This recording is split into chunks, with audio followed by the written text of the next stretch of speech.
বন্ধুরা, আমার এই চ্যানেলে আপনাদের সকলকে স্বাগত।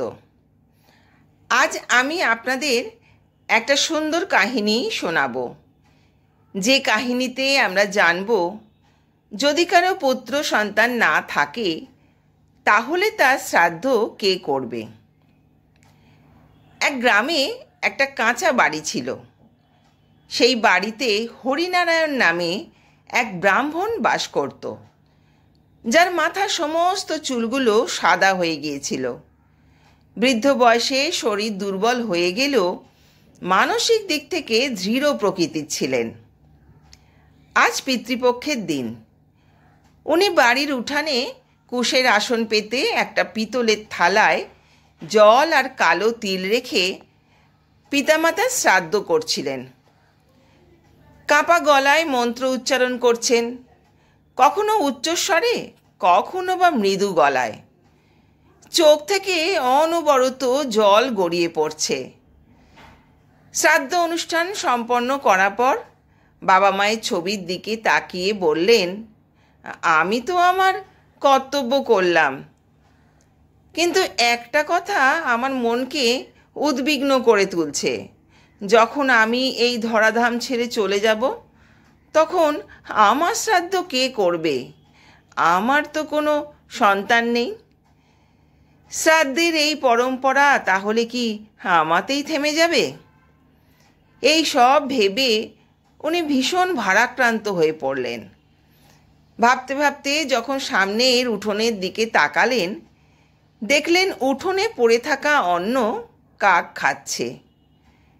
তিনি উঠোনের সামনে এসে দাঁড়িয়ে বললেন, তোমরা মনে হয় আমার বাবা মায়ের দূত হিসেবে এসেছো, কিন্তু আমার মৃত্যুর পর আমাকে কে খেতে দেবে?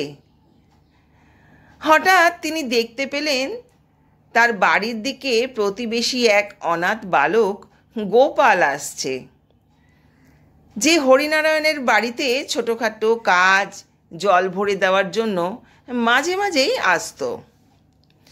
গোপাল জিজ্ঞাসা করল, বাবা, আপনি কাঁদছেন কেন? শ্রাদ্ধের কাজ তো সম্পন্ন হয়ে গেছে।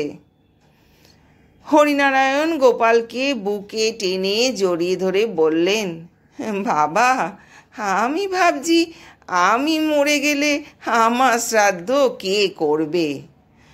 হয়তো কেউই করবে না, আমার তো আর কোনো সন্তান নেই। মনের যন্ত্রণা চোখের জলের মধ্যে দিয়ে গড়িয়ে পড়তে লাগলো এই একাকিত্বের কথা ভেবে। গোপাল তাড়াতাড়ি করে দাদুর হাতটা চেপে ধরল, সরলতার সঙ্গে বলল, আমি করব বাবা, আমি প্রতি বছরই আপনাকে শ্রাদ্ধের কাজ করতে দেখি।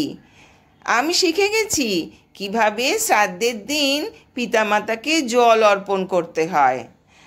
আপনি তো আমার বাবা মায়ের মতন, যখন আপনি থাকবেন না তখন আমি আপনার শ্রাদ্ধ করব। এই কথা শুনে হরিনারায়ণের চোখ জলে ভর্তি হয়ে আসলো। বুঝতে পারল যে কেবল সন্তান থাকলেই শ্রাদ্ধ হয় না। সত্যিকারের পুত্র তো সেই, যে প্রেম এবং শ্রদ্ধার সঙ্গে তার পিতামাতাকে স্মরণ করে। গোপাল বলল, বাবা, শ্রাদ্ধ করার জন্য পুত্র হওয়া খুব জরুরি। আপনাকে যে মন থেকে ভক্তি শ্রদ্ধা করে সেও তো শ্রাদ্ধ করতে পারে, আপনাকে অন্ন জল অর্পণ করতে পারে। আপনি আমার কাছে বাবা মায়ের থেকে একটুও কম নয়। যেভাবে আপনি আমাকে জীবন ধারণ করতে শিখিয়েছেন, শিক্ষাদান করেছেন, তাতে আমি এইটুকু জানি যে আমি আপনার জন্য সব কিছু করব, যেমন একজন পুত্র তার পিতামাতার জন্য করে। হরিনারায়ণের চোখ জলে ভরে উঠল। বলল, গোপাল রে, তুমি আমার অনেক বড় চিন্তার সমাধান করে দিলে। সত্যি কথা কি, নিজের সন্তান হলেই যে তার শ্রাদ্ধ করার অধিকার জন্মায় এমনটা নয়।